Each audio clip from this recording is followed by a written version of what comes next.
Hello friends, नमस्कार। स्वागत है आप सभी का आपका अपना यूट्यूब चैनल स्टडी निकेतन पर। आज 18 अगस्त 2021 के करंट अफेयर हम देखेंगे। पहला आर्टिकल है आज का, फाइनेंशियल इंक्लूजन इंडेक्स। ठीक है, तो आरबीआई यानी रिजर्व बैंक ऑफ इंडिया ने इंट्रोड्यूस किया है financial inclusion index, FI index भी इसे कहते हैं। ठीक है, ये मेजर करेगा फाइनेंशियल इंक्लूजन इंडिया में। ये मेनली इन बैंकिंग सेक्टर, साथ में insurance, postal and pension sector में अपना ये काम करेगा जी। और इसका अनाउंसमेंट इस साल अप्रैल मंथ में किया गया था जी। ठीक है, कुछ और जानेंगे इसके बारे में। तो आपको बता दूं कि ये एफआई इंडेक्स जो है, इसमें वैल्यू 0 से 100 तक होता है। 0 मतलब कंप्लीट फाइनेंशियल एक्सक्लूजन, जबकि 100 के मतलब होता है फुल फाइनेंशियल इंक्लूजन। इसके कुछ पैरामीटर्स हैं जी। तो 3 पैरामीटर्स हैं, आप नाम याद कर लीजिए तीनों पैरामीटर्स का। एक्सेस 35%, यूसेज 45% और रिमेनिंग 20% इज़ द क्वालिटी। तो ये एफआई इंडेक्स का 3 पैरामीटर्स आपको याद होना चाहिए, एक्सेस, यूजेज एंड क्वालिटी, जिसमें यूसेज का सबसे बड़ा योगदान है, जबकि क्वालिटी का कम है 20% जी। अगला आर्टिकल है एक्सरसाइज कोकर्ण 2021 से। तो आपको बता दूं कि ये एक नेवल एक्सरसाइज है और वो होता है जी इंडिया और इंग्लैंड के बीच में। ठीक है, 2 चीज़ें और याद कर लीजिए। इंडिया की तरफ से जो naval ship INS, Indian naval ship जो भाग ले रहा है वो तवर भाग ले रहा है, और वहीं इंग्लैंड की तरफ से, ब्रिटेन की तरफ से HMS वेस्टमिंस्टर के रॉयल नेवी पार्टिसिपेट कर रहा है जी। ठीक है, और ये इंडिया और इंग्लैंड, ब्रिटेन के साथ बायलैटरल नेवल एक्सरसाइज है। और चल कब से रहा है? 2004 से, यहाँ लिखा है ना। इसका मेन मोटो है to enhance the interoperability, synergy and cooperation between both navies. अगला आर्टिकल है नेशनल यूथ अवार्ड से। तो मोहम्मद आजम हैं, ये करीमनगर डिस्ट्रिक्ट तेलंगाना से हैं जी, और इनको ये अवार्ड दिया गया, नेशनल यूथ अवार्ड। और ये अवार्ड दिया गया इनको union minister for youth affair and sports, minister हैं जो अनुराग सिंह ठाकुर हैं, इनके द्वारा दिया गया जी।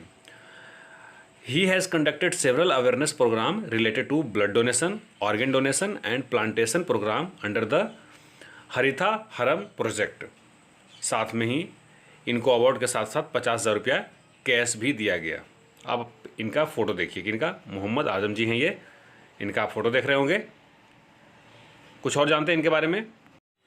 इनको पहले भी कई अवार्ड मिल चुका है जी। इन्होंने इंदिरा गांधी NSS अवार्ड भी लिया है, और तब लिया था इन्होंने तब के इंडिया के प्रेसिडेंट प्रणब मुखर्जी से। ठीक है, प्रणब मुखर्जी कभी हमारे देश के फाइनेंस मिनिस्टर भी रह चुके थे, बहुत बड़े लीडर हैं वो। और इसके अलावा उनके पास प्रतिभा पुरस्कार भी मिला है, और ये मिला था उनको उन्हीं के राज्य, अब तो तेलंगाना के वो हैं, पहले ये आंध्र प्रदेश में हुआ करते थे। तो प्रतिभा पुरस्कार अवार्ड मिला गया था इनको आंध्र प्रदेश से, साथ ही राष्ट्रीय गौरव सम्मान अवार्ड भी। अगला आर्टिकल है मोस्ट पॉल्यूटेड सिटीज़, और ये उत्तर प्रदेश के गाजियाबाद एक सिटी है जी, दिल्ली के पास है, आप जानते होंगे। यहाँ पर 2 बातें और, एक तो किसने जारी किया ये रिपोर्ट, और दूसरा पहला देश कौन है। तो भैया ये ब्रिटिश कंपनी एक है हाउस फ्रेश, उसने इस रिपोर्ट को जारी किया है। और मोस्ट पॉल्यूटेड सिटी जो है चाइना के है होतान। होतान है जो दुनिया के मतलब जिनजियांग रीजन में है होतान, और वो दुनिया का सबसे ज़्यादा पॉल्यूटेड है। वहाँ पर PM 2.5 का देखिए मात्रा 110 है, इंडिया के गाजियाबाद में 106 है जी। बांग्लादेश, चाइना, इंडिया, पाकिस्तान, मतलब ये 4 देशों में मतलब 50 में 149 सिटी ये 4 देशों में से ही आता है जी। सबसे अच्छा सिटी ऑस्ट्रेलिया का रहा है। एम्बे इंडिया, तो भैया आपको याद होगा मीराबाई चानू जी, जिन्होंने सिल्वर मेडल जीता अभी अभी टोक्यो ओलंपिक में। तो उनको FMCG फर्म एम्बे इंडिया ने अनाउंस किया है अपना ब्रांड एम्बेसडर बनाने का। ठीक है, आप मीराबाई चानू को जानते हैं, इनका फ़ोटो देखिए। ठीक है, चलिए आगे बढ़ेंगे। अच्छा, चानू जी के बारे में आपको ये भी पता होना चाहिए कि एक वेट लिफ्टर हैं, और इन्होंने सिल्वर मेडल 2020 टोक्यो ओलंपिक में जीता है। 49 वर्ग कैटेगरी, ये भी याद रखिएगा इनके बारे में। अब फटाफट रिवीजन कर लेते हैं जी। टोक्यो ओलंपिक 2020 में इंडिया ने कौन कौन से मेडल जीता। जेवलिन थ्रो में नीरज चोपड़ा ने गोल्ड जीता जी। 57 किलो रेसलिंग में रवि कुमार दहिया ने सिल्वर जीता। 49 किलो कैटेगरी में मीराबाई चानू ने सिल्वर जीता। तो 1 गोल्ड 2 सिल्वर हो गए, बाकी के 4 ब्रोंज हैं जी।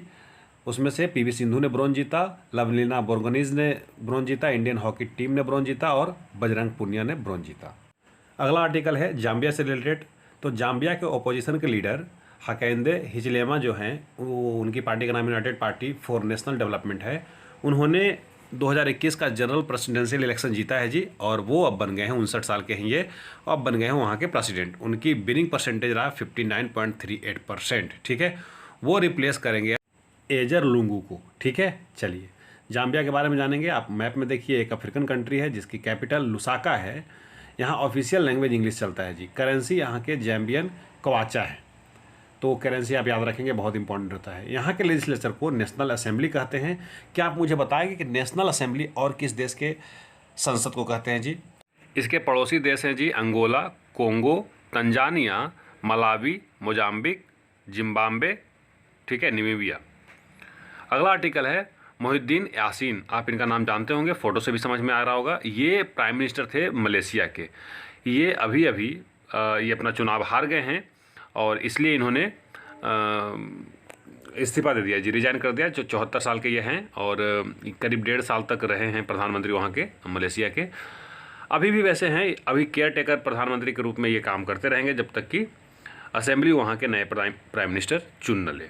ठीक है, मलेशिया के बारे में भी जानिए। फिर आप मैप में देखिए, मलेशिया इंडोनेशिया से बॉर्डर टच करता है, साथ में ब्रुनेई है, साथ में थाईलैंड है। ठीक है ना। इसकी राजधानी कोलालमपुर है। मलेशिया रिंगरिट यहाँ की करेंसी चलती है। पार्लियामेंट कहते हैं यहाँ के लेजिस्लेचर को। अपर हाउस को बोलते हैं दीवान नेगरा, लोअर हाउस को दीवान रक्यात। प्रूफ, जम्मू कश्मीर के लेफ्टिनेंट गवर्नर जो हैं मनोज सिन्हा, उन्होंने एक मोबाइल एप्लीकेशन जिसका नाम प्रूफ है लॉन्च किया है जी। काहे के लिए? To bring more transparency and accountability in the governance system. Proof stand for photographic record of on site facility. ठीक है, आपको पता है कि ये एक यूटी है, जम्मू कश्मीर अभी तक भी एक यूटी है और 31 अक्टूबर 2020 को ये बना था जी। साथ में लद्दाख भी बना था। अगला आर्टिकल जो फुटबॉल पसंद करते हैं, लियोनेल मेसी से है रिलेटेड। आपको पता है कि अब तक ये बार्सिलोना के लिए खेल रहे थे और बहुत ही बड़ा प्लेयर हैं जी, बहुत महान प्लेयर हैं। आप इनका अंदाज़ा इसी से लगा सकते हैं कि इन्होंने बार्सिलोना के लिए 778 मैच खेले हैं, वाओ, और उनमें से 672 गोल भी किए हैं। ये 4 बार चैम्पियन रह चुके हैं अपने लीग के लिए और 10 बार ला लीगा टाइटल भी इन्होंने जीता है जी। अब ये न्यूज़ में इसलिए हैं क्योंकि इनको बार्सिलोना ने बाहर कर दिया था, तो ये नए अपना क्लब ज्वाइन किए हैं। नाम है पेरिस सेंट जर्मैन। ठीक है ना, इसको जनरली PSG के नाम से भी जाना जाता है। ठीक है, तो लियोन मेसी का फोटो देखिए, आप इनको बहुत अच्छे से जानते हैं। आप मुझे बताइए अगर जान सकते हैं तो बार्सिलोना किस देश में है, किस देश का क्लब है, और ये पेरिस सेंट जर्मैन किस देश का क्लब है। अब मुझे दीजिए इजाज़त, बहुत बहुत धन्यवाद।